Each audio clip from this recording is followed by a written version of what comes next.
Batman the Ride at Six Flags Fiesta Texas was the prototype S&S Free Spin. This is a fourth dimension coaster, meaning the vehicles can flip as they navigate the layout. This results in a chaotic and unpredictable ride experience. This has gone on to be one of the most popular coaster models for both S&S and Six Flags. In this video, I will review the prototype and explain some of the differences from the later installations. First, I need to give a history of the 4D coaster to explain how we got to the free spin. Aerodynamics introduced the fourth dimension, or 4D coaster with X at Six Flags Magic Mountain. This ride officially opened in early 2002. Using a rack and pinion system, the seats could rotate as the train navigated the layout. This was not a free rotation though. All the rotations and flips were predefined and mechanically controlled. While this coaster was innovative, it was extremely expensive, so much so that X bankrupted Aerodynamics. Aero originally wanted to build a much smaller version, but Six Flags was the one who pushed for X to be hypersized. Aero still agreed to fabricate it though, which is what led to their demise. S&S purchased Aero's assets and continued to offer the fourth dimension coaster. They actually upgraded X in 2008, transforming it into X2. This most notably included lighter trains. This reduced wear and improved the coaster's uptime. In addition to this, S&S would build two additional fourth dimension coasters from the ground up. One would be Ejinika at Fuji-Q Highland in 2006. The other would be Dinoconda at China Dinosaurs Park in 2012. These coasters have nearly identical layouts to X. They are just sized differently. While S&S still offers this model, none have been built since. The high price point is the primary factor. In the mid-2000s, Intamin developed an alternative. Realizing the flipping seats alone could yield a thrilling ride experience, they developed the ZAC-Spin. This was an ultra-compact layout. There were two key changes from the original 4D coasters. One, these technically weren't 4D coasters. They were more like 3D coasters because they only traveled a two-dimensional course. There was forwards-backwards motion, plus the vertical motion, but there was no horizontal motion. You change direction via Raven turns, which are 180-degree dives downwards. Then the third degree of motion was the flipping seats. 2. The flips were uncontrolled. It all came down to your weight distribution and the laws of physics. This was so no two rides would ever be identical. Intamin originally built 4 of these, but they were not well received. While unique and highly marketable, many found the flipping uncomfortable.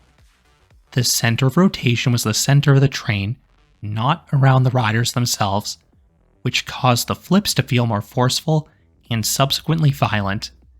In addition, it was possible for a train to return to the station inverted. So the operators in Europe had to manually flip a train back into place every so often. However, this was not permitted in the United States by operators, so maintenance had to be called whenever this happened on Green Lantern at Six Flags Magic Mountain. As a result, these installations try to balance the weight to minimize flips, and Green Lantern went as far as to add additional weight to dampen rotation altogether, but this yielded an unnatural feeling and even more uncomfortable ride experience, which is why it was ultimately removed. In the mid-2010s, S&S debuted the Free Spin. This was their version of the ZAC-Spin, so it too was technically more of a 3D coaster, but again, it typically is referred to as a 4D coaster. The Free Spin had 3 key differences from the ZAC-Spin. 1. The center of rotation was placed around the riders.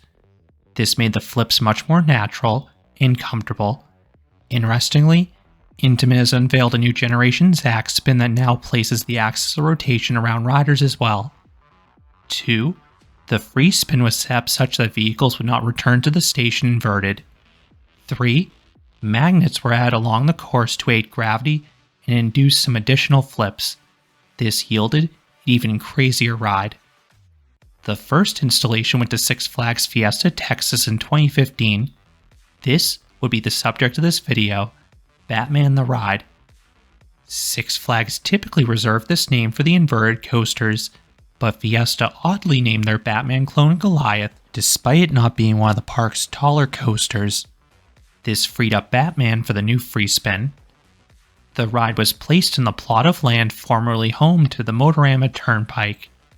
This is a prominent location towards the center of the park, so you can see this ride from all sides. The yellow track and black supports are two main colors for the Caped Crusader, and they really pop on a clear day. Then the ride is exciting to watch. You see the trains flipping about, hearing the corresponding screams of riders.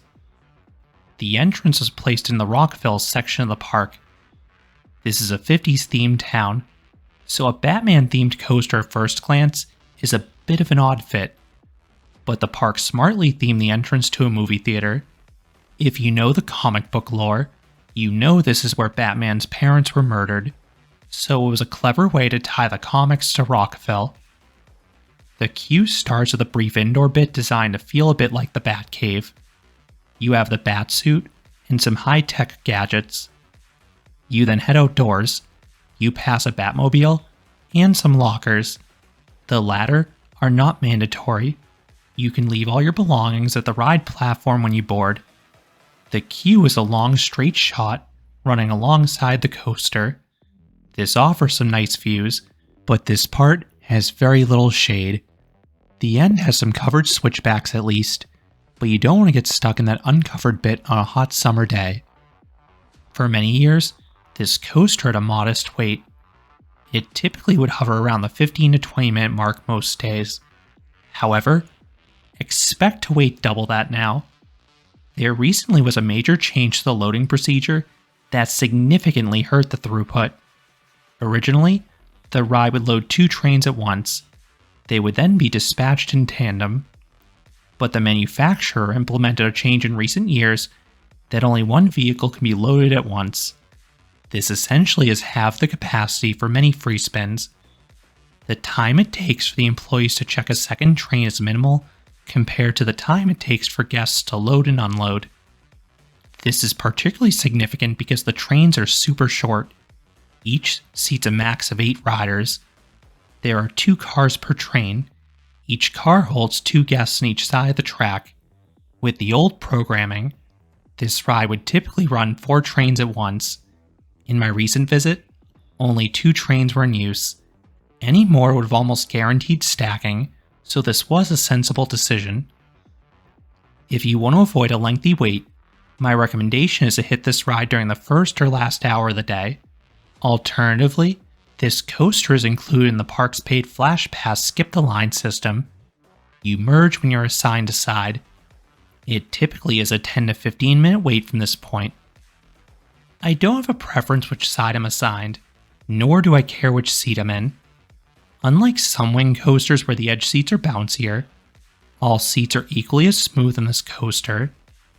Then I think the flips hit equally on this one, whether you're dispatched going forwards or backwards. With several of these free spins, I find I need to ride them actively to maximize my ride. What I mean is that you need to throw your weight around to force some flips. With Batman, the magnets are wisely placed to induce the flips for you. Riders are restrained by vests like the other S&S free spins. They will be pushed down snugly by the operators, but I find them comfortable.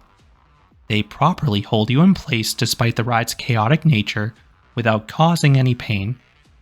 Once dispatched, the car's position is adjusted by 2 rails that mechanically lower. This is a difference from the later free spins. The later ones use a continuous rail angled downwards. This is a more elegant solution as it requires no moving parts. Batman then rolls forwards and traverses a vertical lift. This brings you to your max height of 120 feet, or 37 meters. If you departed the station backwards, you get a great view of the upcoming layout.